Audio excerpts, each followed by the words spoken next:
Fashion stylist atau penata busana Wandahara dilaporkan ke Baris Krim Polri oleh pengacara bernama Muhammad Rizky Abdullah pada Rabu sore. Wandahara yang memiliki nama asli Irwansyah dan dikenal dekat dengan sejumlah artis itu dilaporkan ke Baris Krim atas dugaan penistaan agama. Pelaporan merupakan buntut kehadiran Wandahara ke kajian Ustadz Hanan Attaqi dengan mengenakan cadar. Secara resmi, mulai hari ini Wandahara dan atau alias Irwansyah beserta gengnya dengan turut serta khususnya ialah terlapor Irwansyah itu sudah resmi kami laporkan dan laporannya sudah diterima. Dan selanjutnya akan diproses hukum secara resmi, akan dilakukan proses penyelidikan dan seterusnya. Baik, demikian tadi kita telah melihat cuplikan penayangan berita yang memang waktu itu viral banget terkait fashion stylist artis yang bernama Wandahara alias Irwansyah. Beliau ini memang lelaki, tapi salahnya dia memakai cadar di saat kajian Hanan Attaqi. Baik, di sini saya akan mengulik dan menganalisis fashion stylist artis terkait kasusnya berpotensi atas penistaan agama. Ya, baik, kasus Wandahara atau Irwansyah ini menyita perhatian publik tepat pada tanggal 22 Juli. Wandahara belum lama ini menghebohkan publik karena datang ke kajian Ustadz Hanan Attaqi mengenakan cadar, padahal dia ini seorang pria. Menjadi bahan polemik ya. Di sini saya akan analisis perspektif pribadi saja mengenai konteks sosio-kultural, etika hukum dan media, serta perspektif hukum di Indonesia.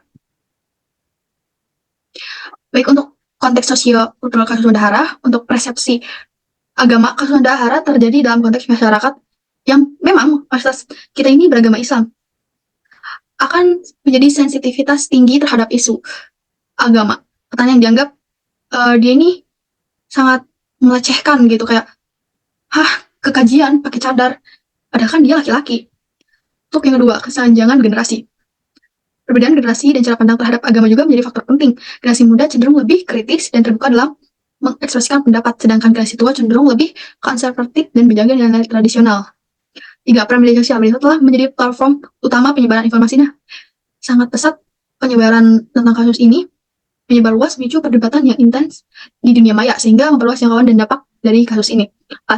Kontroversi public figure. Sebagai public figure, Wandahara memiliki pengaruh besar terhadap masyarakat. Pernyataan kontroversial yang dilontarkan, ya memang disebutkan negatif gitu. Opini publik memicu reaksi beragam bagi kalangan juga. Selanjutnya ada analisis etika hukum dan kebebasan berekspresi.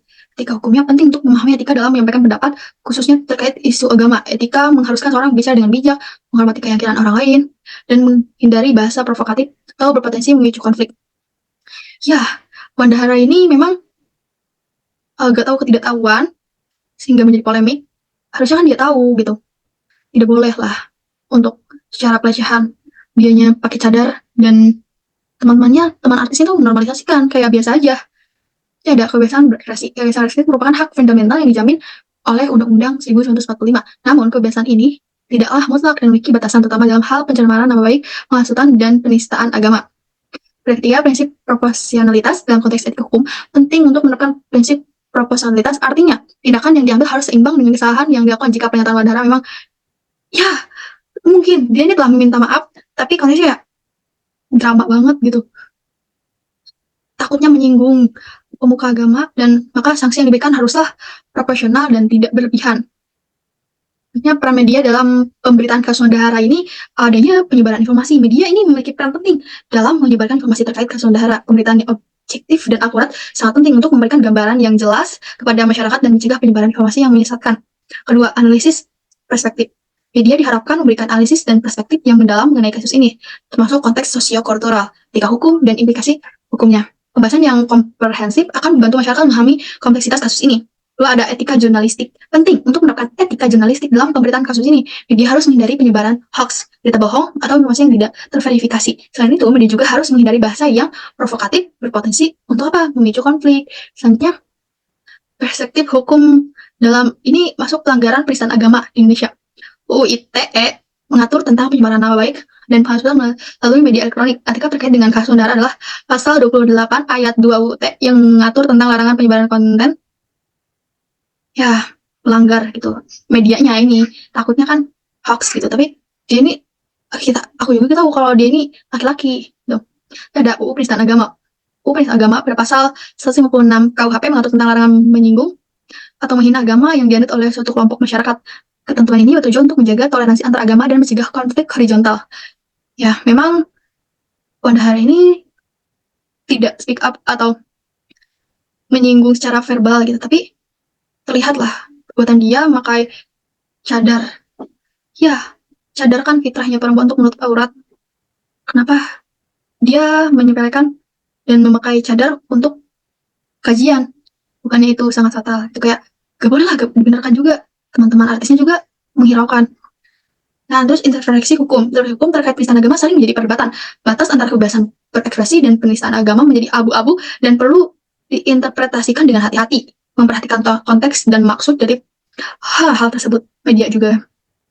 Negara diposisikan Wandahara, cadar dan hijab MUI KAS. Kami sedang tabayun. Ya, implikasi hukum pernyataan Wandahara. Pelanggaran hukum, kemungkinan jika pernyataan Wandahara dianggap unsur sara berpotensi memicu konflik, maka dia dapat dijerat dengan UU ITE. Ya, dia telah kan permintaan maaf publik ya. Terus ada UU penistaan agama. Jika pernyataan Wandahara dianggap, ya memang penampilannya tuh mengandung polemik kan. Terus pencemaran nama baik. Jika pernyataan Wandahara merugikan pihak lain atau pencemaran nama baik individu atau kelompok, maka dia dapat dijerat dalam pasal pencemaran nama baik. Resmi laporkan ke Barreskrim Polri. Dilaporkan karena menggunakan cadar saat kajian. Hanataki, Wandahara sudah minta maaf melalui Instagram dan mengaku menyesal, namun harus tetap dilaporkan ke pihak berwajib. Laporan ini sebagai bentuk peringatan dan pelajaran bagi masyarakat jika melakukan hal serupa. Ya, jadi ini masih laki-laki loh. Kita tahu kalau udah transgender, hukum di Indonesia ini, apakah disebut penistaan agama? Terus ada pertimbangan aspek niat dan dampak dalam kasus Wandahara. Niat penting untuk niat Wandahara dalamnya.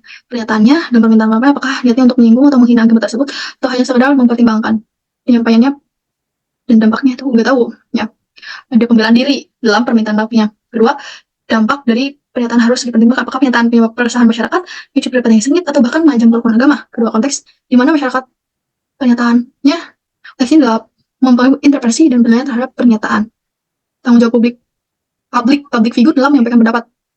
Pertama, kewajiban moral. Public figure memiliki tanggung jawab moral untuk menyampaikan pendapat dengan bijak, tanggung jawab dan menghormati nilai-nilai luhur masyarakat termasuk toleransi antar agama. Bukannya menormalisasikan atau acuh untuk teman-teman sederet artisnya yang ini. Ya, terus ada kebebasan dan tanggung jawab. Kebebasan berekspresi tidak terlepas dari tanggung jawab public figure. Harus menyadari bahwa setiap kata yang mereka ucapkan dapat mempengaruhi kayak ucapan, tingkah, pola, atau penampilan juga. Public figure itu ada menimbulkan konsekuensi juga kan terhadap promosi toleransi. Public figure memiliki peran penting dalam mempromosikan toleransi agama dan menjaga kerukunan masyarakat. Pernyataan menyinggung dalam agama dapat mengancam kerukunan dan memecah belah masyarakat. Terus pembelajaran dan rekomendasi dari kasus Wandahara. Pertama, meningkatkan literasi agama. Penting untuk meningkatkan literasi agama di masyarakat agar masyarakat mampu memahami ajaran agama secara benar dan menghindari interpretasi yang sesat atau radikal. Dua, pendidikan media. Penting untuk memberikan pendidikan media kepada masyarakat agar mereka dapat memilih informasi yang benar dan mewaspadai berita hoax atau informasi yang menyesatkan. Ketiga, antar agama dialog. Penting untuk mendorong dialog antar agama dalam membangun komunikasi yang harmonis antar umat beragama agar tercipta toleransi dan kerukunan. 4. Etika public figure. Penting untuk membangun etika bagi public figure dalam menyampaikan pendapat terutama terkait isu sensitif seperti agama. Public figure harus bertanggung jawab atas setiap perbuatan tingkah lakunya. Kesimpulan dan refleksi, kasus Wandahara merupakan refleksi atas kompleksitas permasalahan di era digital di mana kebebasan berekspresi terhadap dengan sensitif agama potensi konflik. Kasus ini menunjukkan pentingnya menjaga ya cadar itu jangan disepelekan gitu, kayak udahlah kalau mau kajian ya sesuai dengan syariat, kayak pakaian cowok ya udah cowok lagi gitu. Kasus Wandahara juga pelajaran bagi public figure untuk bijak dan bertanggung jawab dalam hal apapun itu. Terima kasih. Kena itu saja. Mohon maaf bila ada salah kata.